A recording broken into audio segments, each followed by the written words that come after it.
მოგესალმებით ძვირფასო მაყურებლებო, ეთერშია გადაცემა მოქალაქის ხმა და მე მის წამყვანი აკაკი ველთაური გახლავართ. როგორც ყოველთვის ჩვენ ტრადიციას არ უღალატებთ ძვირფასო მაყურებლებო და ვიტყვით რომ თავისუფლება ქალბატონზე ამაღლობელს ამ საშინელ მდგომარეობაში შეწირულ ქალბატონს შეწირულს იმ გაგებით რომ ციხეში ყავთ ამდენი ხანი ეს ქალბატონი რომელიც მართლაც არის დიდებული ქართველი და მართლაც ჟურნალისტი ობიექტური ჩამოყალიბებული ადამიანი თავისუფლება ყველა სინდის პატიმარს ყველა პოლიტპატიმარს ჩვენ ვიცით რომ ძალიან ბევრი დარჩა კიდევ ციხეში და მე მინდა უსურო მათ ჯანმრთელობა და მალე გამოსვლა დიდი სიყვარული და მხარდაჭერა რუსთაველის ბუნებრივად ჩამოყალიბებულ პროტესტს დღეს მეაქვს მე 600 დღე გახლავთ და გილოცავთ ამ რა არის თუმცა მოსალოცი მაგრამ ამ გაძლებას ამ შემართებას რომ 600 დღე უწყვეტად ერთი დღეც კი არ ყოფილა ვარდნა ძალიან მიყვარხართ და რა თქმა უნდა ბრძოლა უნდა იყოს ბოლომდე და ჩვენ ყველამ უნდა რაღაც პატარა წვლილი შევიტანოთ, რომ ეს ხალხი მოვაშოროთ საქართველოს. მე ბევრჯერ მithქვამს და კიდე განმეორდები, ახლა ჩვენ გქონდა წინა კვირის წინ გადაცემაში აი ეს კორუფცია რო დაიწყო დაიჭირეს რომ ადამიანი მოგეხსენებათ იმაში რა ქვია რკინიგზაში ამდენი მილიონები წაღებული და კიდევ ვიტყვი ერთ რაღაცას თუ არ იცით ხალხო ხო ესე იგი უნიათოები ხართ და დაანებეთ ამ ქვეყანას თავი და თუ ვიცით მაშინ საერთოდ დამნაშავეები ხართ ჩვენ დღეს სტუმრად ვყავს ახალგაზრდა კაცი ირაკლი მილაძე ჟურნალისტი სამოქალაქო აქტივისტი და წინვალე ახალგაზრდა ზნეობრივად ამაღლებული ადამიანი პირველი რაც უნდა გითხო ბატონო ირაკლი ახალგაზრდა ადამიანი რატომ შეხვედით პროტესტში და რა არის თქვენთვის მიუღებელი და რატომ აგრძელებთ პროტესტს და საერთოდ რო გითხრათ ეს რა არის თქვენთვის მიუღებელი და რა უნდა გამოსწორდეს და საით უნდა წავიდეთ ჩვენ დიდები მოგესალმებით, მადლობა სტუმრობისთვის პირველად ვარ, წარმატებებს გისურვებთ. ციცოცხლე. კარგი პროექტია იმ თვალსაზრისით, რომ დღეს ქართული მედია ძალიან უჭირს. თავისუფალი სიტყვა მნიშვნელოვანია ყოველთვის და ობიექტივი იქნება თუ სხვა მედია საშუალებები ძალიან კარგს აკეთებენ, რომ ჩვენერი ადამიანების ხმა ისმის ვაგონებთ სოფლებში რეგიონებში სადაც ახალგაზრდის ხმა ბოდიში აუცილებლად უნდა ისმოდეს ახალგაზრდისაც ძველგაზრდისაც და კი მაგრამ ახალგაზრდის არამნიშვნელოვანია იმიტომ თქვენია ეს სახელმწიფო თქვენია ეს ქვეყანა იმიტომ რომ ახალგაზრდებს რჩება ყველაფერი ერთგვარი ხიდი უნდა იყოს ჩვენსა და ძველგაზრდებს შორის და შესაბამისად ქვეყნის უკეთესი მომავლისთვის ცალკე აღებული ვერც ახალგაზრდა და ვერც ძველგაზრდა ვერაფერს იზამს თუმცა ახალგაზრდობა ყოველთვის იდგა არათუ პროტესტის, არამედ მშენებლობის და ქვეყნის განვითარების გზაზე. რაც შეეხება ჩემს ჩართულობას პროტესტში, ეს იყო 2012 წელს, როდესაც 19 წლის ასაკში ვიყავი და ხედავდი ძალიან ბევრი შეცდომა იყო მაშინდელი ხელისუფლების. როგორც ახალგაზრდას მქონდა იმედი და ასევე მქონდა ამბიცია, რომ ჩემს ქვეყანაში ყოფილიყო უკეთესი მდგომარეობა და მაშინდელმა ოპოზიციამ ბიძინა ივანიშვილის ხელმძღვანელობით ისარგებლა გულანთებული ადამიანების განწყობით და ასე რომ ვთქვათ მარტივად მოგვატყუა გადაგვაგდო და საკუთარი ვნება დაიკმაყოფილა პოლიტიკაში და არა მარტო პოლიტიკაში მცირე ადამიანების პატარა კაცების თვისებაა ეს რომ გამოიყენებ ადამიანებს და შემდეგ თქვა მან ერთ განცხადებაში რომ თუმცა მან თქვა ელიტაზე ეგრეთ წოდებულ წითელ ინტელიგენციაზე რომ ისინი გამოიყენა და მათი დახმარებით მოვიდა ხელისუფლებაში ძალიან მალევე დავინახე რომ ამ პოლიტიკურ გაერთიანებას არ ჰქონდა მიზანი ის რომ მაშინდელი ხელისუფლების შეცდომები და დანაშაულებები რამენაირად გამოესწორებინა. პირიქით, იმ დანაშაულებებზე, შეცდომებზე, რაც იყო მაშინ ქვეყნის განუვითარებლობის მიზეზი, იმაზე დააშენა ახალი უსამართლობა. რაც იყო მაგალითად იგივე სასამართლო სისტემის დატოვება, მურუსიძის კლანის თამადობით და დააწინაურა მანამდე თუ მურუსიძეს ჰქონდა რაღაც ბერკეტები სასამართლო სტრუქტურაში, მან უვადოდ განამწესა მურუსიძის მურუსიძე და ხვალ რომ მოვიდეს სხვა ხელისუფლება, მას უკვე პირდაპირ კანონს ეჯახება, რომ მურუსიძეს კანონის თანახმად ვერ გადააყენებს. თუ სიტყვაზე არ დააშანტაჟა, თუ არ აიძულა და თუ თვითონ მურუსიძე არ მივიდა იმ კონდიციამდე, რომ სხვა გზებით თუ ხო, სხვა გზით, ანუ კანონის დონეზე ისე შეიმუშავა ივანიშვილმა ჩინჩალაძე მურუსიძის კლანით, რომ იცოდა, რაზე წამსვლელი იყო.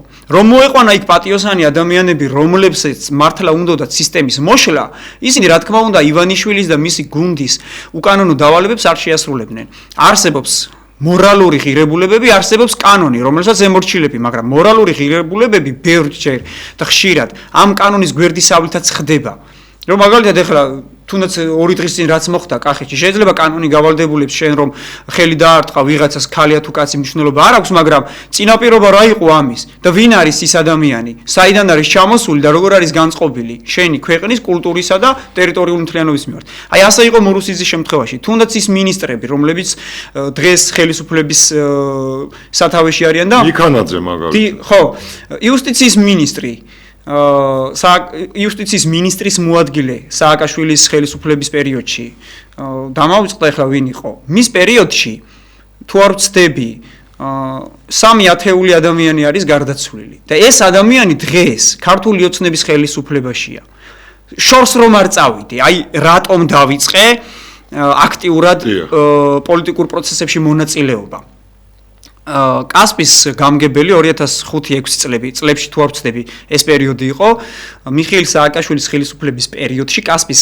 გამგებელი და დღევანდელი გადმოსახედიდან მერი იყო ასევე დღევანდელი მერი ვახტანგ მაისურაძე რომელიც ანუ კი მაშინდელი 2007-ში და 6-შიც ისი გახდათ და ეხლა 6-ში და 5-ში თუ არ ვცდები 7-ში არ ამგონი 7-ში უკვე ციხეში ადამიანი კარგად მოერგო ქართულ ოცნებას ხო აი ნახეთ რა საინტერესო რაღაც ხდება ეს ადამიანი იყო გამგებელი სააკაშვილის პერიოდში და ტრაქტორი უნდა შეეძინათ კასპის მუნიციპალიტეტისთვის ამის გამოყოფილი ფული მოიპარეს და ეს ადამიანი მოხვდა ციხეში. შემდეგ საპროცესო შეთანხმება გაფორმდა, გამოვიდა ციხიდან და წავიდა საზღვარგარეთ. მოვიდა ქართული ოცნება, ჩამოვიდა ამერიკიდან, აი ამერიკიდან, რომელსაც დღეს ესე ლანძღავი. ხო, და თითქოს ერთსქესიანთა ქორწინება უნდა აკრძალოს კასპში.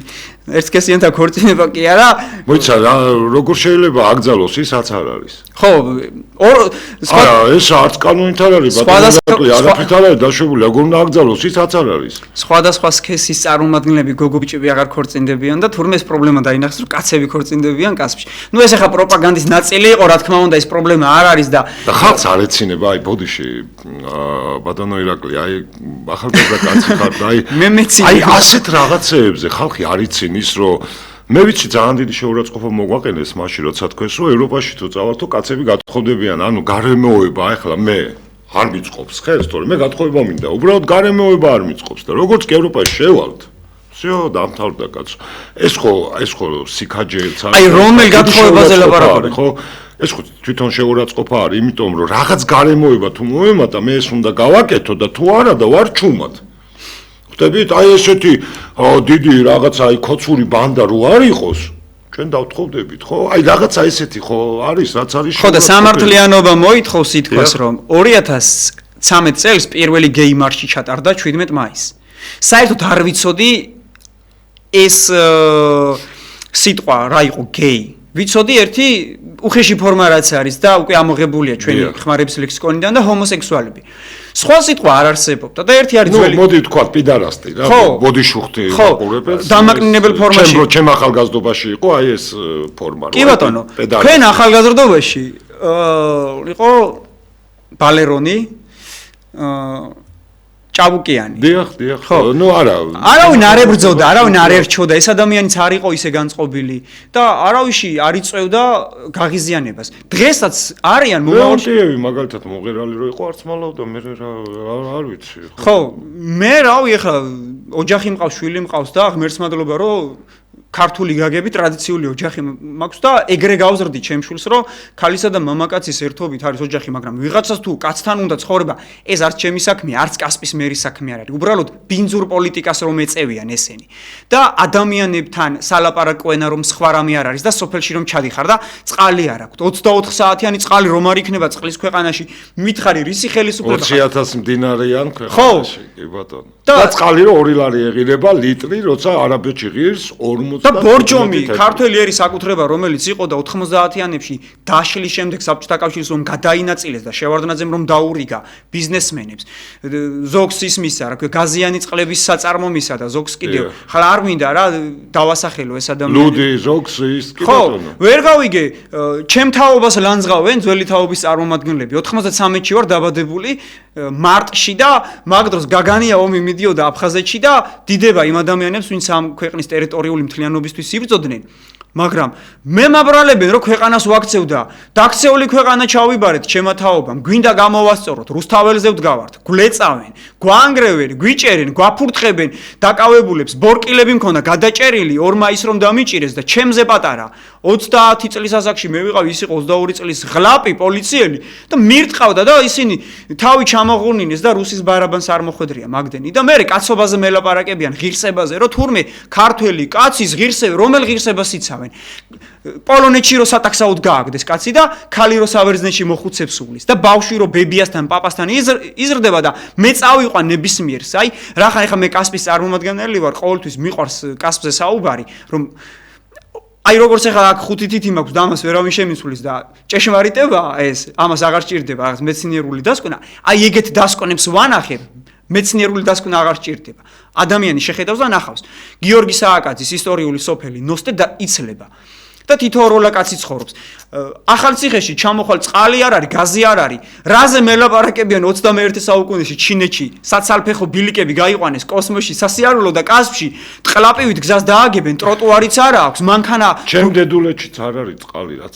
ამარცხინო ფაქტია იმერეთში ვიძახი ახლა ზესტაფონის სოფელ მარტუთუბანში წყალი არ არის ხალხო და ჰაერი კაცო და ისევ წყაროდან ვედროებით მოაქვს ხო და ან მატორი აქვს ჩადებული და წვალება და წამება და არ ვიცი ხო აი ძალიან სულ იმას ვიღინებ ხოლმე რა წყაროს თავზე გოგო მოდის სისხამდილი თავ რა აი ეგრე ვართ რა ზოგი წყაროზე დადის ვისაც წყარო არ აქვს ელოდება ამ იმას წყლის მოსვლას გრაფიკით არის და 21 საუკუნეში მეუბნებიან რომ თურმე ეს არ არის პრიორიტეტი ემიგრაციაში წასული კაცი არ არის პრიორიტეტი არაბები რო კასპის რაიონში მიწები აქვს მოზომილი და გაჩერდა და ადგილობრივების დამსახურებაა და კიდევ იყვნენ ჩართულები ხო ბატონი ვაჟაო თარაშვილის ჩართული იყო მისი ისტორიული კი არა მამაპაპისეული სოფელია ქვემოჭარა იქაც ეს პრობლემა იყო ბევრი პრობლემაა სამწუხაროდ ბოდიში და დუშეთში სამწუხაროდ ჩვენ და სამწუხაროდ მიაღწიეს იმ არაბებმა და აქვს სოფლები რო იცოდნენ ხო ბაზარში სავარაუდოდ ხო და იმაში რა ქვია ღმერთმა ყველა კარგად ამყოფოს მაგრამ სოფელში კაცი რომ გარდაიცვალოს კუბოს ამწევი კაცი აღარ დარჩა. ბავშვები დარჩნენ, რომლებიც დედმამის გარეშე იზრდებიან. ამიტომ ამდენი მკვლელობა. ამიტომ ამდენი ნარკოტიკული საშუალების მიმართ თრობაში არიან, კაცო. ადამიანს მთვალს ვერ ნახავ. ღვინით მთვალს ვერ ნახავ. ძველი თაობის წარმომადგენლები, რომლებმაც ომი გამოიარეს, ძიმე ფსიქოლოგიური წნეხის ქვეშ ცხოვრობდნენ, როგორია, შენს თვალწინ თავებს აჭრიან ქართველებს გაგრაში და სოხუმში და უამრავი ტრავმა. ხო და სასმელის მიმართ მიდრეკილება ეს ლოგიკურია, მაგრამ ახალი თაობა ნარკოტიკული თრობის ქვეშ არიან, კოდებიან, არ ვიცით რა ხდება? სამწუხაროდ ვიცით. და ამ რეალობაში ესე ჩვენ დაგვდევენ რუსთაველზე, ტროტუარი ხო არ გაქვს დაკავებული. კრიმინალი აღკვეთეს რა 5000 ლარიანი ჯარიმა მაქვს არ ვიხდი და არც გადავიხდი. გზის გადაკეტვაზე, რომელი გზა გადავკეტე, ვის შევუზღუდე და კორპუსიდან რო გამოვდივარ დიღომში, სადაც ცხოვრობ, ბავშვი იმით ეტლით ვერ გამოგვიყვანია, ტროტუარებზე აყენია მანქანები და რამე რო უთხრა ამ იმას, რა კონფლიქტში შედიხარ უკვე, გეუბნება შენ ვინ კითხავს, პატრულმა მომთხოვს. პატრულს ეუბნები და მე ის რეაგირებას არ ახდენს. აგერ იმაში ტექნიკურ უნივერსიტეტთან, რომელიც ერთი კვირის წინ დავამთავრე და აწუყე თქვენი კოლეგაც ვარ, დიდი მადლობა, ჟურნალისტი ვარ უკვე, დიპლომიანი. აი იქ გოთუას ქუჩაზე, ჩაყოლებაზე თბილისის ცენტრში დავანებოთ დიღომს თავი გადატვირთულია, ხო? აი ტექნიკური უნივერსიტეტის წინ გოთუას ქუჩაზეც ტროტუარი ათვისებული აქვს მანქანებს. პრობლემა აბსოლუტურად ყველაფერშია. პენსიონერი დედმამა მყავს. აი, მოდი ერთსაც დავამატებ. აი, ნახეთ როგორი რაღაცა არის. ახლა ჩვენ გვყავთ ხო ზოგი დიუშენი, ზოგი ისა და ეტლით მავალი ხალხი გვყავს. არც ერთი სამარშრუტო ტაქსი არ არის გამართული ამათთვის. ავტობუსი კი შეიძლება იქ ავტობუსში რაღაცნაირად ავიდეს, მაგრამ არც ერთი სამარშრუტო ტაქსი ვიმეორებ. არ არის ადაპტირებული ამათ. ავტობუსი კიდე პანდუსი აქვს. დიახ და მე ვიცახ სამარშრუტო ტაქსები. ის იმის მაგივრად რო ხელი შეეწყოთ. აი ჩემი მეგობარი მაგალითად, აი ხა არ მინდა სახელი და გვარი თქვა.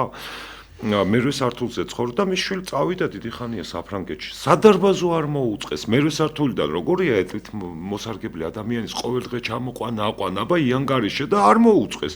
არც პანდუსი არაფერი არ გაუკეთეს.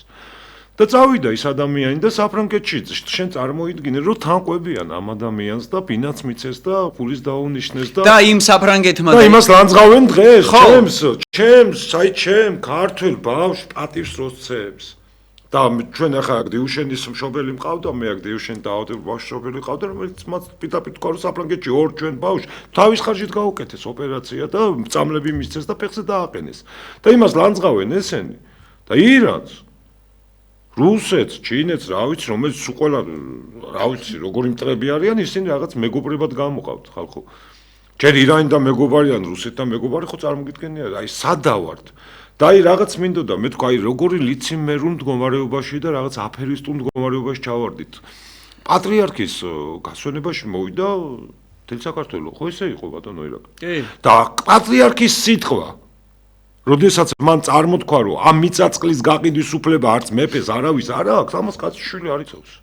წარმოგიდგენია იმ ხელა პატივი, იმ ხელა ბიჭო, იმ ადამიანს სიტყვას უნდა მოეფერო და მისი თუ გიყვარს პატრიარქი და პატრიარქს თუ პატივს წებ, იმის ანდერც უნდა მოეფერო, ესე არ არის ბატონო ირაკლი.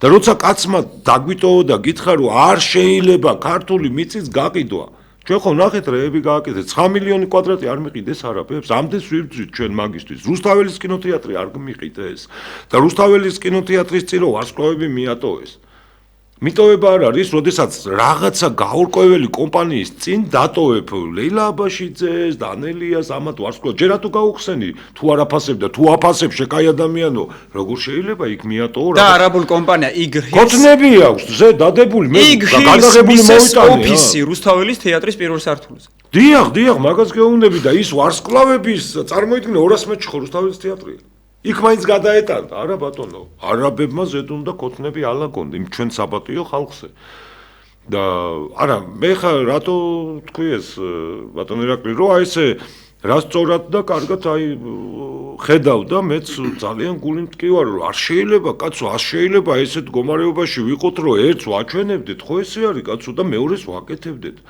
ჩვენ უნდა ვიყოთ ნაღდები რასაც ქვია ხო რასაც ვამბობ ისე ვიქცეოდეთ ხო რა თქმა უნდა, კაცო, პატრიარქს უზარმაზარი დამსახურებები და დიდი პატივი გავიგე და რა თქმა უნდა, დაგძალაძეც ყველა უნდა, მაგრამ მის სიტყვებს არც ემ კაცო პატივს.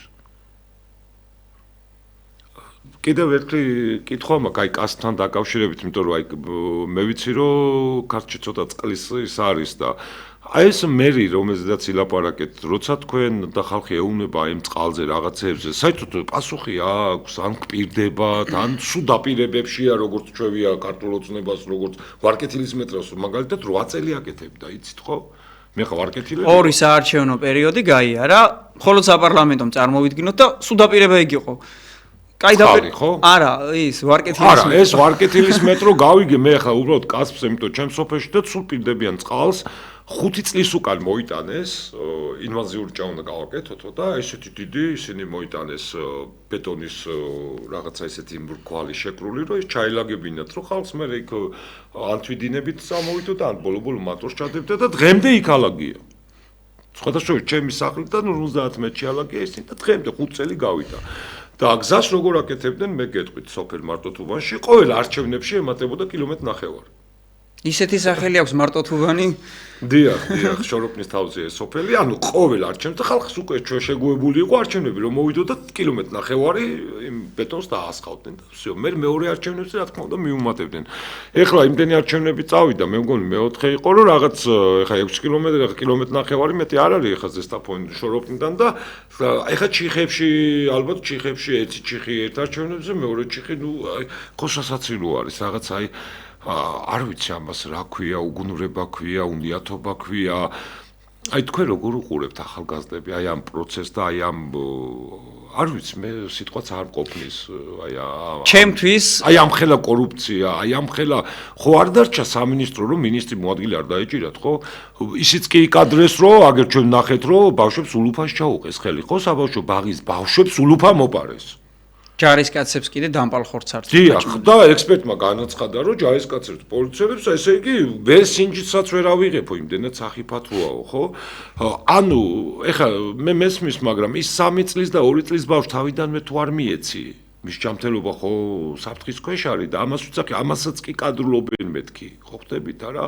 ხო და მე ვფიქრობ, რომ ახალგაზრდებში არის დიდი ძალა. მე ვაკვირდებოდი ბატონო ირაკლი, ახლა უკვე წელი მეტია ნოემბრიდან იქავარ და ბევრი ახალგაზრდა იყო და დღეს რაღაცა ეს ახალგაზრდები ცოტა შეთხელდა და აი თქვენ ანუ მე მინდა თქვენგან მოვისმინო ეს, რომ რატო განელდა ეს ზოგ ახალგაზრდაში იქნებ ჩვენ უფროსებმა ვერ მივეცით ისეთი მაგალითი, ან არ ვიცი რა. პირველი იმას გავცემ პასუხს კასპში წყალთან და ინფრასტრუქტურულ პროექტებთან მიმართებაში რა ხდება.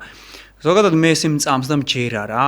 ადამიანი რომ საკუთარი ქვეყნის ბიუჯეტს მოიპარავს, ტრაქტორის ფული იქნება თუ საპირფარეშო საშენების ფული იქნება, სხვათა შორის არც საპირფარეშო საერთო ფულს ვინც აიღებს. კი, ნუ ბოდიში კია, მე საერთოდ არ მაქვს მიდრეკილება მაქვს ცხოვრების მიმართ, მაგრამ აი ქუჩურ ცხოვრებასაც რომ შეხედოთ, ეგრეთ წოდებული ოფშიაკის ფული რომ არის და იქიდან ვიღაცა მოიპარავს იმას. ის всё არასწორი კაცია რა. ასე უნდა შევხედოთ პოლიტიკაშიც. როდესაც ამბობს საზოგადოება რომ პოლიტიკა ბინძური საქმეა. ბინძური საქმე არაფერი არ არის, სანამ ბინძური ადამიანები არ შეეხებიან. როდესაც პენსიონერს მოპარე, ის ბიუჯეტის ფული, კაცო, სახლიდან ხო არ მოიტანე, მამა პაპიდან ხო არ მოყვა შენ ანდერძით. ის ფული არის პენსიონერმა რომ გადაიხადა მაღაზიაში, დღეგე რომ წავიდა. კი, დენის გადასახადი, მე რომ მუშაობ იქიდან რომ მეჭრება და 1000 რაღაცა. იმას რომ მოპარე, პატარა ბავშვს რომ მოპარე იმ ბიუჯეტიდან ფული, რომ ადექი და ტრაქტორი უნდა ეყიდათ, რომელიც სტიქიური უბედურების დროს მოემსახურებოდა მუნიციპალიტეტს. ის რომ იფიქრე რომ მოსწრებაზე ვიყო, მოდი და წავიღო სახლში ეს ფული. ანუ შენ თუ შენად არ მიგაჩნია ეს მუნიციპალიტეტი, ეს რაიონის სოფლები, თუ შენი სოფელი არ გიყვარს, შენი სოფლის ორღობი არ გიყვარს, რავი, იქ არ გირბენია, რანაირად უნდა ემსახურო ამ ქვეყანას. მართლა ადგები მერე და რო აღარაფერი გექნება, ხალხთან სალაპარაკო, ეტყვი რომ გეები უნდა აკრძალო და რო არ გაპიდარასდე, მაგიტო უნდა ამირჩიო და აი ესეთი ადამიანები არიან, რომელიც წყალზე ვლაპარაკობთ. წყლის ქვეყანაში, სადაც კასპში მოდის მდინარე მტკვარი, რომელიც არადოს პრობლემა არ არის მისი დაშრობის. ხო შეუძლიათ, რომ რამდენიმე მილიონის ხარჯზე ჩადგან ეს სატუმბები და წყალი ჰქონდეს ქალაქს 24 საათი. ასევე არის მდინარე თეძამი, მაგრამ თეძამს უკვე, აი თეძამი გაანადგურეს. ეგ არის მდინარე რა მხრივ გაანადგურეს, ანუ რას გულისხმობ? ეგრეთ წოდებული დრაბილკები მუშაობს, რომლებიც არის ეს. ანუ ის რაღაც საშენ მასალას რო კი, ქვის სამტეხრო ისინი არის ობიექტები, ისინი იღებენ ამ მასალას, მე ტოვებენ იმას ამოთხრილებს, არც ავსებენ, ვალდებულება აქვთ კანონით რომ უნდა ამოავსონ, იმიტომ რომ იქ შეიძლება პირუტყვი ჩავარდეს და იყო კასპში ეგეთი შემთხვევები. და იქ ძროხები დაიხო. ანუ სწორად რო გავიგო, რაღაცას ამოიღებენ, რაღაცას მიწას ხრეის. ამოთხრიან და ტოვებენ ეს. კი, ტოვებენ, ძროხები ჩაიხშო და ანუ მე წყლით ივსება ეს და რაღაც მარიცის ასი ის აღარ მოდის მე, იმაში რა კალაპოტში იკარგება წყალი და აღარ მოდის, გაანადგურეს ეს თეძამი, იქაც შეიძლება იმ სხვადასხვა რკონის ხეობიდან მოდის ეს მდინარე. რკონს გამოივლის იქ შესანიშნავი ხეობა, სადაც თამარ მეფის დროინდელი მე-12 საუკუნის ხიდი არის და იქ ტაძრებია და ძალიან წმინდა ადგილია. მაგას რომ თავი დავანებოთ კიდევ ქვათახევის მონასტერთან გამოივლის მდინარე კავთურა. ასევე კასპში ჩამოდის ქალაქი ორად არის გაყოფილი, მდინარე ჩამოდის იქ ლეხურა. როგორც ვოლგა ჩამოდის და როგორც კიდევ სხვა მდინარეები ევროპაში იქ ბუდაპეშტში როგორც არის. ხო და რა არის ამის გაკეთება? არაფერი, მონდომება არ არის, საკუთარი ქვეყანა არ უყვარს. სიყვარული. მოსწრებაზე არიან. მეტი სხვა იქ ვერ ვიტყვი ხლა რომ კასპის მერი გაუნათლებელია. თუმცა კასპის აკრებულოს სრული უმრავლესობა ჯე შევარდნაძის დროს იყვნენ, მერე სააკაშვილის დროს იყვნენ, ეხლა ერთი და იგივე ხალხია. ერთი და იგივე ხალხია და კასპის მერის მდივანი არის, აი თავს დავდებ გელიოტინაში შემოყოფინე თავი თუ ვიტყვებოდი, ბრეჟნევის დროინდელი მდივანია. ვერ გავიგე ეს ახალგაზრდები ამ ქვეყანაში რისთვის მოვდივართ. ანუ ყველანაირად ამუხრუჭებენ, რომ ახალი სახეები, ახალგაზრდები და ის ხალხი, რომელმაც დაუშვათ უნივერსიტეტები დაამთავრა, კვლევები. თუ კოცი არ ახარ, არ მიგიღებენ და თამამად ვიტყვი რა და ვერავინ ვერ მეტყვის რომ 2012 წლამდე სხვანაირად იყო. მაგრამ დღეს უფრო უარესად არის. 2012 წლამდე თუ არ იყავი ნაცებში და მათთან, ისინიც არ მიგიღებდნენ, მაგრამ დღეს რა ტერორიც არის, ამას იმას ვერ შევადარებ, კაცო. და ეხლა რა შეეხება ამათმა მილიონჯერ გაუშვეს. რა შეეხება ახალგაზრდების დამოკიდებულებას? ზოგადად პროტესტში რატომ არ არიან და ქვეყანაში რატომ აღარ უნდა განვითარება? ძალიან საინტერესო არის. განვითარდა სამყარო, მოთხოვნილება გაჩნდა უფრო მეტი. ადრე თუ ჟიგული და ვოლგა იყო ყველაზე მაგარი მანქანა, დღეს მაგალითად ტესლა და რავი პორშე ფერარი. მე დიდათ ვერ ყვევი, მაგრამ ეხა ჟიგულზე უკეთესი მანქანები რო არსებობს, მაგაში გითხრა. აი ესია, როგორც მანამდე იყო სხვა მოთხოვნილებები, ელემენტარული რაღაცეები იყო, რომ ადამიანმა უნდა იცხოვროს, მშიერი არ ყავდეს ოჯახი. დღეს სხვა შეხედულებებია, ამ ახალგაზრდებსაც გაუჩნდათ ამბიცია და რატომაც არა, ვერ გავიგე. აგერ ალბათ 23 საუკუნეშია უკვე იაპონია ისეთ გამოგონებებს და საქართველოში ხელშეწყობა არ არის. იმაში სამეგრელოში არის ერთი კაცი, რომელსაც არ სჭირდება, არც დენი სჭირდება, არაფერი არ სჭირდება, გამოგონება აქვს, დაპატენტებულია, მანქანა რომ მიუახლოვდება ჭიშკარს თავისით იღება. ანუ ესეთ ადამიანებს ხელს არ უწყობენ. აქ უკვე ახალგაზრდა მიცის რომ ერთი სწორად გავიგო, როგორ ამ ადამიანმა გამოიგონა ეს სისტემა? კი, მანქანით მივა კარებთან ანუ რაღაც სენსორული სისტემა აქვს, რომ კი, არც დენი სჭირდება, არაფერი არ სჭირდება, მიდის მანქანით და კარები თავისით იღება. რაღაც ენერგია ხო? მაგდენი რო ვიცოდე, მე თვითონ გამოვიგონებდი. სასწაული და ამ ადამიანს ნუ რა, არაფერი. ხო თუ ესეთი ანუ მეცნიერული თვალსაზრისით საქართველოში, აი ჩემი ლექტორისგანაც ვიცი, ერთ-ერთი ლექტორისგან, რომ საქართველოში მედიცინაში ძალიან მაგარი სწავლებაა თეორიული თვალსაზრისით, მაგრამ პრაქტიკულად ხელსაწყო თუ არ გექნება ეხლა, რანაირად უნდა უმკურნალო ადამიანს. თუ სიტყვაზე ეხლა მე მაქვს მილიონი ანგარიშზე და პლასტიკური ბარათის პინ-კოდი არ ვიცი, ფულს როგორ გამოვიტან. ესია ამ ქვეყანაში, ანუ გააქვს ჩვენ ალბათ ოდითგან მოგვდგამს ეს ყველაფერი, კაცო, აბა რანაირად მოაღწია 3 მილიონი დღეს ძლივს დავჭი და ამხელა იმპერიები განადგურდა. ალბანეთი ყავდა მეზობელი ქვეყანა, ქრისტიანული, ასევე ყავდა ბიზანტია. აზერბაიჯანია დღეს. ხო, ბიზანტია რანაირად გაქრა ეს ქვეყნები და ჩვენ რანაირად გადავჭით. მაგ კი არა, შუმერები გაქრენ, რომელმაც წერა ბორბალი, რავი, უამრავი რაღაცა, ვინც შუმერი საერთოდ არ არსებობს. ხო და მე დავინტერესდი მაგით და შენ შეგიძლია ჩაწერო ესე იგი გადაშენებული, ანუ ასიმილირებული ერების სია და მე გავოგონდი 200-ზე მეტია. ჩვენ გამოაღწიეთ ამაში და იცით რამდენი ერია რომაელები, აი რომაელები, რომელიც თემდედამიწას აზანზარებს, სადა რომაელები? ნუ ახლა იტალიელები იბრალებენ და არა, რო იბრალებენ, რომის დროსაც იყვნენ იტალიელები და ეს იტალიკი ტომები იყვნენ, ესენი რომაელები არ აკახლა. როგორც ალბანურ კულტურას იბრალებენ, დღეს ვიღაცეები. კი ბატონო და უამრავი და მე ვიცი რომ ჩვენ დიდებული გენი და ძალიან მადლიანი გენი გვაქვს და მე ხა რაცაც ახალგაზრდებს უყურებ, ხო ბრწყინვალე ახალგაზრდები ვყავს, ჩვენ ძალიან ნიჭიერი ახალგაზრდები ვყვანან. ამათმა რაც გააკეთეს, ეს არის ერისი, რავი, სიკვდილი, იმიტომ რომ უყურეთ, აი ესეთი ნიჭიერი ახალგაზრდა შენ უზღუდავ და ბარიერს უქმნი, რომ ოქსფორდი და კემბრიჯი და ჰარვარდი კი არ დაამთავროს. რასტოვის და რაღაცა იმის, რა ქვია. არა, იყო კაცო, თქვენი ახალგაზრდობის პერიოდში გპ-ის ამთავრებდნენ, ვიზე ნაკლები იყვნენ, მაგრამ ხელშეწყობა არ არის. უყურე, ის მაშინ იმ დროისთვის ის გპ-ი. ახლა უყურე, მოდი მაშინ ესე ვთქვა, იმ დროისთვის ის ტექნიკური სასწავლებელი მშვენიერი იყო. მაგას ვამბობ ზუსტად, ვიზე ნაკლები იყვნენ. არა. გეთახმები. თუმცა მაგრამ ამას აქეთ არის ჰუმანიტარული დარგები, ხო, ახლა მარტო იმაში. თუმცა ხელშეწყობა არ არის. ნატურალურ მეცნიერებებში ხო არ ვიქნებით არა, აქ არის ლაპარაკი ისეთ სპეციალობებზე, როგორც არის ჰუმანიტარული დარგები, ისტორიკოსი ყავს, ფილოსოფოსია, არის, რა ქვია, პედაგოგი და ასე შემდეგ, რომელიც მე იმას ვიძახი, რომ ჩვენ ახლა ყველამ კარგად ვიცით და ეს რუსეთმა ყველამ იცის, რომ სასწავლო, ანუ უნივერსიტეტების პირველ ათეულში, ვინ ჩამოთვალე, ესენ არის ოქსფორდი, კემბრიჯი, ჰარვარდი, სორბონა და ეს უნივერსიტეტები, სადაც მართლაც არის ეს ცოდნა აქვს თავისი კვლევითი ლაბორატორიები და თუ რამე უნდა ისწავლოს ადამიანმა, როგორც ილია ამბობდა, ჩვენ იქ უნდა ცოდნა წამოვიღოთ და უნდა ჩავიდეთ და აი ეს ჩაუკეტეს ახალგაზრდებს და ახალგაზრდები ყავს უნიჭიერესები.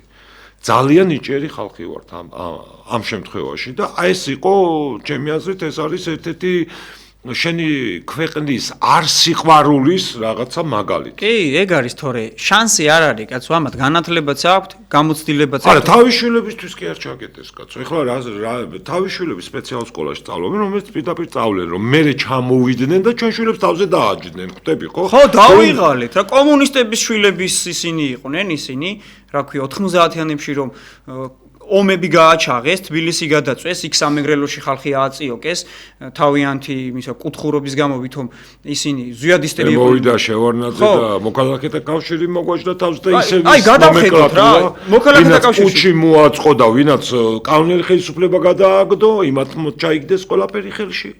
ხო, არ მინდა ეხა გვარები და სახელები დავასახელო, მაგრამ შევხედოთ რა. რა გვინდა ეხა ისედაც ზოგადად იცის ხალხმა რაც მოხდა ეხა გავლილია. ვერ გავიგე, ეს ქვეყანა იმით მიიღეს, ანდერძით მიიღეს, ის არის, რა ქვია, ბაგრატიონების შტოს გამგზელებლები არიან და ეხლა ამათმა უნდა გმართონ ფეოდალიზმია?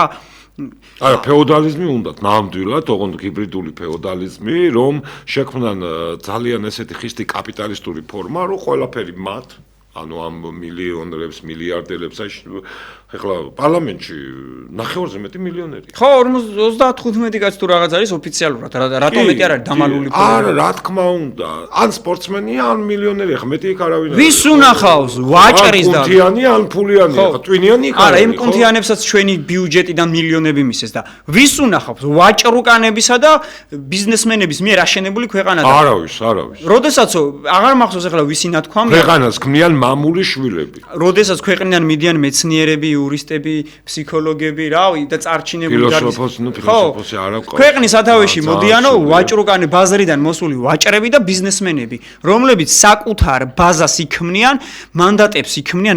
აი ხლა რა მიზანი უნდა ჰქონდეს წაქაძე რო არის დეპუტატი? რა მიზანი აქვს? ვერ გავიგე ამ ქვეყანაში სუეგენი არიან წლებია, კაცო, ის როა კიდე და ბოლქვაძე, ყველა პლაკატზია. ეს შტანკისტი რო არის, ჯერ ამხელა ძალის პატრონი და გვერდიდან რო დაარტყა. არა, მაგას თავი დავანებთ. აი ძველ პოლიტიკოსებს ვხვდები, კაცო, ოლიმპიური ჩემპიონი ყველანაირ და ერთი ვიღაცა რაღაცა მაჩვის მაგვალი კაცის მონახდები, კაცო. აი მე არ მესმის, აი მართლა არ მესმის ბატონ ირაკლი. ეს იმის ბრალია. აი მხელა როგორ არ უნდა გქონდეს იმხელა ღირსების შეგრძნება ადამიანს, რომ ამ შემთხვევაში ბიჭო ოლიმპიური ისახარ, რა ქვია, ჩემპიონი ხარ, სოფლიო გიცმეს და ვიღაცის ხელიქს კაცი ხდები, კაცო. აი მარტივად ეხლა რასაც ვლაპარაკობ, ბიზნესმენების არის, მე ვერ ახვდები. ბიზნესმენებისა და სპორტსმენების პარლამენტი გვაქვს. ხო, კანონმდებლები არიან, მაგათმა რა კანონი უნდა მიიღონ? ის პრეზიდენტი? ხო, ნუ რა პრეზიდენტი ეხლა, ვისი პრეზიდენტია იქ ცალკე არა, მე ვიძახი რომ ეხლა იურიდიულად ეხლა მის ეს ეხლა ჩემი არ არის, ნამდვილად და თქვენი არ არის, და კაცი პრეზიდენტად დაგვისვეს ქვეყნის მთავარსარდალია და მეუფე ისაია საპატრიარქოს არჩევნებში უარი უთხრეს, რომ დიპლომი არ გაქვს. ღმერთი დიპლომით არჩევს იმას, რა ქვია, ერის მწყემს. არა, რა თქმა უნდა, ეგ ცალკე რავი, მე დიდად არ ვარ განათლებული საეკლესიო ცხოვრებაში, მაგრამ როგორ შეიძლება ფენომენია, რომ დიპლომი არ მოსთხოვო შენ პოლიტიკოს, რომელიც ვალდებულია საზოგადოებას, რავი, მისი უნარჩვევებიდან, განათლებიდან გამომდინარე შეუქმნას კეთილდღეობა და მეუფე ისაია, რომელიც გადაყოლილია თავის ეპარქიაში მიშას დროს ჯიპი რომაჩუკეს გაყიდა და სოფელს ის შეუძინა ეს არის ავტობუსის ძალიან სათნო, ძალიან მაგარი ადამიანი. ხო და ესეთი ადამიანი თუ არ იქნება ჩემი ერის მწყემსი, რავი, ხა ნახდათ არ მინდა მე ესეთი სასულიერო პირები მართავდნენ, როგორებიც პირდაპირ იმუქრებიან და ზიზღისენით ლაპარაკობენ ამბიონიდან. და ისო გაუპატიორებას გვიპირებენო და ისინი თუ გაგვაუპატიორებენო ჩვენ თავში ჯოხს ჩავარტყავთო მეუფე სახელი და სტეფანე კალაიჯაშვილი ლაპარაკობდა მაგას და რავი მამაოებო ამ ქვეყნის სულიერო მამებო მოგხედეთ რა გვერდში დაგვიდეგით როცა გვცემენ ეხლა რო ხმა ამოიღეს ამ ბიჭის ამბავზე როგორ დაარტყა გოგოს ხელიო სად იყო ის ხალხი როცა მზი ამაღლობელს სილა გაარტყა და აფურთხებდა და თურმე მზი ამაღლობელის მიერ გარტყმული სილის გამო ციხეში უნდა იჯდეს ქალი ეგ ცალკე დიდი სირცხე ან ტევ პირველი ჟურნალისტი რომ სემეს პირდაპირ ეთერში ვინმე დასაჯეს ვინმე მაკედან ახრახაძე რო არის ეს დავით ახრახაძე მხედრიონის წარმომადგენელი და ერთთან ბავშვი რო არის ამ ბიჭს რო ამტყუნებს, მაგრამ ხმა მოიღო როდისმე, როცა გოგოებს ელეწავდნენ, თუ ამ ქვეყანაში ნაცებით და ქოცებით იყოფა და აკაცუკებით იყოფა, ნაცი ადამიანი არ არის? ანუ ამ ქვეყნის სრულ უმრავლესობას, რომელიც ოპოზიციურად არის განწყობილი, რას ეუბნება რა, რახან ჩემნაირად არ ფიქრობ, მაგიტომ ავდგეთ და ესე მანდაც უყურე როგორი დიდი სისულელეა. აი, ნახე, ყველას თუ ხმას ამოიღებ მე აქ მყავდა ჭიათურლები მყავდა უშუალოდ მონაწილეები ვინც არიან სტუდიაში ჭიათურლებსაც კი ნაცები დაარქვეს ვიცი და რატო ესე იგი შენ თუ ხმას იღებ შენ თუ ეს ჩამორჩენილი კალოშა მერი არ მოგწონს შენ თუ აი ეს არ მოგწონს ეს კორუმპირებული ეს ანუ ყველა ჭამს მაგრამ ვისაც სჭირდება იმას იჭერენ ესა კომუნისტური მიდგომა ყველამ ჭამეთ მაგრამ როგორც კი გამიდგები შენ დაჭერილი ხარ. ოღონდ ჩემზე მეტი არ ჭამო და ბიძინაზე მეტი ვინც ჭამა. ის ად არის კარგად ვიცით. კი ბატონო. ხო და აი წარმოიდგინე როგორ აქვთ ეს ყველაფერი დაყენებული, ხო? რომ ყველამ უნდა ჭამოს, ყველა მიშოვეთ, მაგრამ შენ ხმა და რაღაცა და ზედმეტი და რაღაცა და არა ბატონო, შენ როცა გინდა მაშინ დაგიჭერ. აი ესე ყავთ ერთ მუჩი მოქცეული, ხო? დანარჩენი ეხა რასაც უყურებთ ხო აი რა შეიძლება ჩვენ თქვათ და აი თქვენ ახალგაზრდებმა მიიჩნიოთ რომ რაღაცაში პროგრესი არის რამე ესეთი სფერო რომ თქვენ ახალგაზრდები იტყვით რომ აი აქ სადღაც პროგრესია დღეს კი ქუჩაში არის გადათხრილია მთელი ქუჩები ეძებენ ამ ნარკოტიკებს რომელსაც დამდები ერთოდებ დამდები უდევს მანდ არის პროგრესი პროგრესი არის სიმახინჯეში კი მეტი აი რაში უნდა იყოს მითხარით პროგრესი როცა ქვეყანაში წყალი არ არის ჰაერი არ არის დასაქმების ღირსეული საშუალება არ არის ჩემი შრომა პირდაპირ პროპორციული თუ არ არის ანაზღაურებასთან მე იძულებული ხდები ჩემი ოჯახი ვარჩინო ემიგრაციაში წასვლის ხარჯზე და 100 არ არის მინიმუმ 1.5 მილიონი კაცი არ არის გასული და ამ ადამიანებს ეხალისება თურქეთში ფაბრიკებში მუშაობა მე მიმუშავია სტამბულში იცით სად მუშაობს ხალხი აი ზუსტად ამ სიმაღლის მაგიდებია და ამ მაგიდებს აქვს დაბლა მეორე სართული იმ მაგიდების ქვეშ არის აწოლები და იქ ზინავთ იმის გამო რომ ოჯახები არჩინონ პოლონეთში ტაქსაობენ და ისიც ჩემი თვალით მაქვს ნანახი და ჩემი ოჯახის წინაშე ვამბობ ღმერთის წინაშე ვამბობ ამას და არ ვიგონებ იმისთვის რომ საზოგადოებაზე ზემოქმედება მოვახდინო და პოლიტიკური ქულა დავიწერო ჩემი თვალით მაქვს ნანახი თვეების განმავლობაში კრაკოვში ბენზინ გასამართ სადგურზე მთელი დღის განმავლობაში რომ იმუშავდა თუ მთელი ღამე რომ იმუშავებდა ქართველი მანქანაში ეძინა ვერათენებდა ღამეს ამის ფიზიკური საშუალება არ ქონდა როგორც ფინანსური ისე უკრაინიდან ჩამოსული ტოლულების გამო ბინები უკვე გაძვირებული იყო აი ამ რეალობაში ვცხოვრობთ და ახალგაზრდას რა განვითარების საშუალება უნდა ჰქონდეს ქუჩაში რომ გავივლით მანახოს ვინმე რომ ბავშვს ასეირნებს დედმამა ძაღლებს და კატებს ასეირნებენ ანუ ბავშვი აღარ იბადება ამ ქვეყანაში ოფიციალურად გადააჭარბა. ჩემი მონაცემი ხო არ არის ირაკლი მილაძის და თქვენი. აკაკი შორის ვნახე მე მაგაში გეთანხმები 50000-ით არის კლება ბავშვის დაბადების ამ 4 წელს. და რატო? 50000 ქართველი უნდა დაბადებულიყო და რატო? კასპის მერი რომ ამბობს რომ გეები მრავლდებიანო, მაგიტო გეები ქორწინდებიან და ისინი აღარ იმიტომ რომ პერსპექტივა აღარ არის. ვიყუპებით და ამაზე რომ საუბრობთ, გამოვა მე ალტინფოს ვიღაცა ეხლა თქვი რომ არა ვერ ვიტყვიო რომ უცოდინარი არ არისო და საიდან მოაქვს აბა ამ ცოდნე მერს ესეთი ბრტყელი და სულელური აზრები აი ანუ ეს ავალები და მაგას მოფიქრება და ჭკუა არ უნდა რომ საზოგადოებაზე ზემოქმედების საშუალებები მოიფიქრო რა ვინმე იტყვის რომ გებელსი უჭკუო კაცი იყო და ვერასრულებდა იმას რა ქვია პროპაგანდას კარგად მომეცით მასობრივი საშუალების ისე რა ქვია შესაძლებლობა მედია გაზეთი და საზოგადოებას ციგნი დაკონდა სულთან ედმუნდ ბერნეისმიც საერთოდ მოიგონა და საზოგადოებას ღორების კოლტად ვაქცევ აი ასე აქციეს ღორების კოლტად საკუთარი გარემოცვა კაცთა რომ მიხვალ და ეუბნები რომ ვიღუპებით და თავარია ომი არ არის და სუპი მაქვს სუპსა ვჭამ ბიჭო ხო მაგრამ ერთი რამე ვერ გამიგია თავარია ომი არ არის მე ერთ-ერთ გადაცემაში მქონდა მგზავრის წერილებში არის ერთ-ერთი მომენტი ლენდგუნიას რო ელაპარაკება ილია თუ გააქვს ესეთი რომ ახლა ხო მშვიდობა არისო და ის რო ეუნება ცარიელი მშვიდობაო კაცო სიკვდილშიც მეყოფაო რა თმინდაო შფოთვარე არისო აგერო თერგიო და იმაში კალმახიაო და მშვიდობაშიო და ეს გაჩერებული იმაში ჭაობად იქცევაო და ჭიაღუანი ხარობენ ბაყაყი ვერასდროს ვერ მიხვდება ზღვის ეფექტს ბაყაყი არის კარგი ჭაობში. დიახ, აი ზუსტად ეგ აზრი აქვს გამოთქმული და იქ ამბობს, რომ ცარიელ მშვიდობას რა თავში ვიხლიო, ცარიელ მშვიდობა სიკვდილშიც მეყოფაო, რომ წავალ იქითო რა. ხო და აი ეს როგორ მე ვიცი რომ ძალიან იმუშავა ამან და მე ჩემ გარემოცვასთანაც მქონდა ამაზე ლაპარაკი, აბა ომი გინდა რაღაცა და მე სულ ვეუბნებოდი აი ჩემ გარემოცვას და ვისთან ომი. ანუ რომ მეუბნება რომ აბა ომი გინდა თითქოს ჯარი იყო მომდგარი სადღაც ჩემ საზღვართან და რაღაცა იცით როგორი რაღაცა რომ ამათმა დესპანები გაუგზავნეს და გააჩერეს ხვდები ჯარსა ჯარი არ მდგომია არაფერი მასეთი არ მომხდარა საიდან მოვიდა ეს აი აბა ანუ იმ უკრაინას მოაბეს მე ვიცი მაგრამ ანუ უკრაინაში თუ ომი იყო ვერ გავიგე ხა მოლდავეთს გადმოახდებოდნენ თავზე და ჩემთან მოვიდოდა გვერდზეა მოლდავეთი ხო იქ დნეპრისპირაზე იცი ხო იქაც სერიოზული პრობლემა აქვს მოლდავეთს ხო რუსეთთან და მიწა აქვს წართმეული როგორ ჩვენ აფხაზეთს და იმათაც 10 თუ 12% წართმეული აქვს და როგორ გადმოახდებოდნენ მოლდავეთს თავზე მოლდავეთში არა ომი არ გინდა და თან ღიად დაუჭირეს მხარი უკრაინას დიახ აგერ წაიღო იმან აგერ ის რა ქვია წაიღო ხო აზერბაიჯანმა თავისი ყარაბაღი და ვერ გავიგე არავისთვის არ უკითხია და აბა ომი გინდა რომ აი ვერ მიხვდი ნახეთ ყველაზე საინტერესო რა არის მოვიდა ეს აი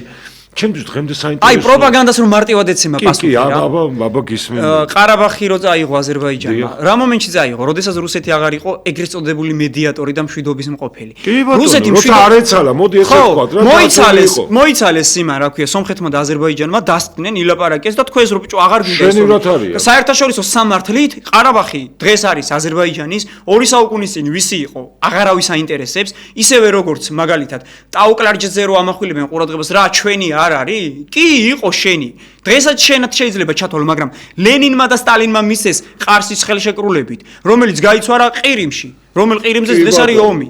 ხო და რომელი ომი? ვერ გავიგე. ყარაბაღში და სომხეთში თუ ზუსტად ამ ომის პარალელურად იმ მომენტში გაჩერდა ომი, როცა რუსეთი უკრაინაში შეიჭრა. და ეხლა ხო ნახე რომ გაზ აზერბაიჯანია საიმედო მომწოდებელი ჩვენ ვართ დიახ და თან ისეთ ფალში რომ არ ვიცი ნუ მარტივი მისაღები ანუ რუსეთი როგორც კი გამოეთიშათ დამყარდა მშვიდობას დამყარდა მეგობრობა ჩამოვარდა აი ჩვენს შორის რო არ იყოს აფხაზებსა და ოსებს შორის მე ოსი მეუღლე მყავს და ჩემი მეუღლის ხო ჩემი მეუღლის ნათესავი ცხოვრობს მოსკოვში რომლის მამაც უკრაინასთან ომში მოკვდა და ეს ბიძაშვილი იწერება ჩემი ცოლის დასთან რომ ეხა უკრაინას რომ დაამარცხებენ წლების წინ იწერებოდა როცა ცოტა წინსვლა ჰქონდათ რუსებს ეხლა მაინტერესებს როგორ განწყობაზია რომ ისა უკრაინას რომ მივხედავთ უკვე საქართველოა რიგში თქვენ მოღალატებო ამას ეუბნება რომ ოსები რუსებისკენ უნდა იყვნენ ერთადერთი ადგილი სადაც ოსები მშვიდობით არიან ეს არის საქართველო ოსები მიყავთ მასობრივად რუსების ომში ნადგურდებიან ეს მცირე რიცხოვანი ერთი სტადიონი ხალხია დინამოზე დაეტევა ორივე ის რა ქვია ეთნიკური ჯგუფი და ეს ისინი აფსუებიც მიყავთ და ანადგურებენ და ჩვენ კიდე გულანძღავენ და უამრავი დაღესტანელი ამ ხო ჩეჩენი და ჩვენი მოძმე ის ერი კიდე ინგუშები რომლებიც დარწმუნებული არ უნდათ მაგრამ ფედერაციის შემადგენლობაში არიან რა უნდა ქნან და ჰქონდათ მოთხოვნა იმ ადამიანებს პროკლამაციებიც იყო ჩუმად დააწერეს ქუჩაში რომ შეუერთდეთ საქართველოს და ამ ადამიანებს სამაგიეროდ ჩვენ მე ახლა არ ვიცი ის რატომ წერდა თქვენ რატომ წერდათ შემდეგ საქართველოა რომ გაბოროტებულია. ხო მაგრამ ესენი პირდაპირ უვარდებიან რუსებს ფეხებში და ნუ დავიჯერო რუსებმა არიციან ახლა ქოცები ვინ არიან რომ მაგათ დროშას აფრიალებენ რა არ ვიცი ან რანაირად შეიძლება მეორე ფრონტი გახსნილიყო საქართველოში, როდესაც რუსეთს ძალიან უჭირს და ერთ ფრონტზეც კი ვერ ახდენს წარმატებას და 4 წელიწადზე მეტია უკვე უკრაინელები პირიქით რუსეთის სიღრმეში და მოსკოვის გარეუბნებში აწარმოებენ. ან იმას რო ამბობდნენ რომ საქართველოს ეუბნებოდნენ ევროპაო და ამერიკაო რომ ომი დაუწყე რუსეთს. წარმოიდგინე ხა იქით ესტონეთი, ფინეთი, ლიტვა, ლატვია, ასეთი ქვეყნები ნორვეგია, ბოლო წლებში რომ შვედეთი, ნატოში რომ შევიდნენ. კი ბატონო და ესეთი ნატოს ქვეყნებია, იმათ არაქეზებდნენ, გაიგე და ჩვენ სამხედროში ლაგათკები როგორ. და ყველაზე საინტერესო კიდე რა არის? ჯერ ხო პუტინი რომ მოვიდა 99-ში პრეზიდენტად ამბობდა რომ ნაკლები ნატო რუსეთის საზღვრებთან ჩვენ არ დავუშვებთ, ესე ვიზამთ. ბალტიის ქვეყნები სამივე ქვეყანა ერთდროულად შევიდა ნატოში 2005 წლამდე შევიდა. შვედეთი, ნორვეგია, ფინეთი შევიდნენ ნატოში 2000 ხო 20 წლიდან დღემდე 22-ში თუ არ ვწდები შვედეთი და ნორვეგია შევიდა ახლა 24-ში. ანუ ბიჭო, თუ იმათთან ვერაფერი გააკეთა რუსეთმა, თუ ისინი ომში ჩაითრია, საქართველოსთან მიმართებაში რატომ მიმტკიცებ, რომ ნატოსკენ თუ მექნება მისწრაფება, რომელიც არის შენი დაცვის რუსებმა რო არ მოახდინონ კიდევ ერთხელ შენი ქვეყნის ანექსია და ოკუპაცია, იმ ყველაზე დიდი გარანტია. ხო, იმაში რატომ მიმტკიცებ, რომ მაინც და მაინც საქართველოს შემთხვევაში მოხდება ომი? რატო იქ არ მოხდა? საქართველო რა ღვთიური მანანა, იმის თქმის არ იყოს. ხო და აი რა თქმა უნდა, გეთანხმები და თან იმას ვამბობ. ყველა პროპაგანდაში ყველა ჩვენ რომ ომი უნდა დაგვიწყო, ჩვენ უნდა გვიქნო. აი წარმოიდგინე მეთქი აი აქეთ ნატოს ქვეყნები თუ მართლა რუსეთთან ომში ჩაბმა უნდა და სხვა ქვეყნების იმათ უფრო მოთხოვდნენ, იმიტომ რომ იმათ შეერაღებაც მეტია, ძალაც მეტია. ჩვენ რა უნდა როგორი ბატონო აკაკი, როგორი ბინძური პროპაგანდა შეხედეთ 2008 წელს, როდესაც ამერიკული გემები შემოვიდა და ფოთისპორტში დადგნენ და ეს იყო ჩვეულებრივი სიგნალი პოლიტიკური, რომ მე ვარ შემოსული და შესაბამისად შენ თუ ბომბს ისვრი, მე მესვრი და შემდეგ მე ჩავერთვები და ამის შემდეგ ფოთისიკით მიტო ვერ წავიდნენ. ხო, ანუ გაჩერდნენ. რას ამბობს რუსული პროპაგანდა, რა თმინდოდა მათი წყალი, ჯერ რომელმა წყალზეა ლაპარაკი. ანუ ვითომ პამპერსები და წყალით დატვირთული იყო ეს გემები, რომელიც შემოვიდა. რომელმა ნახა ერთი, ეს ჰუმანიტარული დახმარება შემოვიდა, პამპერსი შემოგვიტანით. როგორი ბინძური პროპაგანდაა, რომ თითქოს ჩვენ მე ვიყავი, აი ბატონო ირაკლი, ამაზე გავაკეთებ კომენტარს, ახლა მე არ შემხედრე ექტორე ვიტყოდი, მე ვიყავი, როდესაც ეს შემოვიდა ჰუმანიტარული, არანაირი პამპერსი და ეს არ იყო, იქ იყო, არა, პამპერსი რატო თქვეს? ანუ პირდაპირ ხაზგასმა გააკეთეს, რომ ჩავისვარეთო ამ ომშიო და პამპერსი შემოგვიტანესო და რატო იარაღი არ მომიტანესო? თითქოს დღევანდელი გადმოსახედიდან, რავი, მეომრები ესენი არ ჩანან. აი მე გეტყვი. დედების კალთის ქვეშ იმალებიან და. კი ბატონო, იყო აი ეს საწოლები იყო, აი მე რასაც მართლაც მაშინ ვარიგებდით ამას და გორიდან ძალიან ბევრი იყო ჩამოსული და წამოსული, იყო აი ესეთი ისინი რა ქვია, კარვები იყო საკვებები, მზა საკვებები, აი პირდაპირ შეგეძლო ეგრეთ წოდებული სუხოი პაიოკი. დიახ. იყო აი ძალიან ცივ ამინდებში, აი რომ უნდა გაეხვიო შიგნით და ესე მეშოკი, საძილე მეშოკები და ბევრი ისეთი ყოფაცხოვრების რაღაცები, რომელიც ძალიან საჭირო რაღაცები იყო და არ ვიცი, ხა წარმოიდგინე დახმარებას გვიწევენ და ამასაც დასცინიან, ხო? ხო, პროპაგანდა იყო რა. რატო იარაღი არ შემოიტანეს? ჩვენ 3 წუთი გვაქვს კიდევ დრო და მოდი იმაში გამოვიყენოთ თქვენ რო ისაუბროთ, აი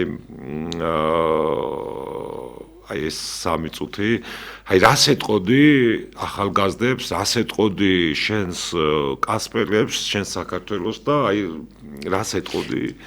მაშინ ახალ მოსწრებაზე ვართ 1921 წლის საქართველოს. არა, 3 წუთი არც ისეთ ცოტა გასაბჭოების შემდეგ და შემდეგ უკვე 1924 წელს აჯანყების შემდეგ ილია ჭავჭავაძის დიშვილი, კოტი აფხაზი და კიდე სხვა მებრძოლები, ქაქუცა ჩოლოყაშვილის შეფიცულები მეტეხის ციხეში შავლეგოს მღეროდნენ, როდესაც დახვრეტის განაჩენი იყო გამოტანილი. ჩვენ დღეს ფეხზე ვდგავართ და ძალიან მყარათაც ვდგავართ რა. საქართველოს ისტორიაში ყოფილა გაჭირვების პერიოდი და არასდროს მართლა დედის კალთის ქვეშ და ცოლის კალთის ქვეშ არ დავმალულვართ რა.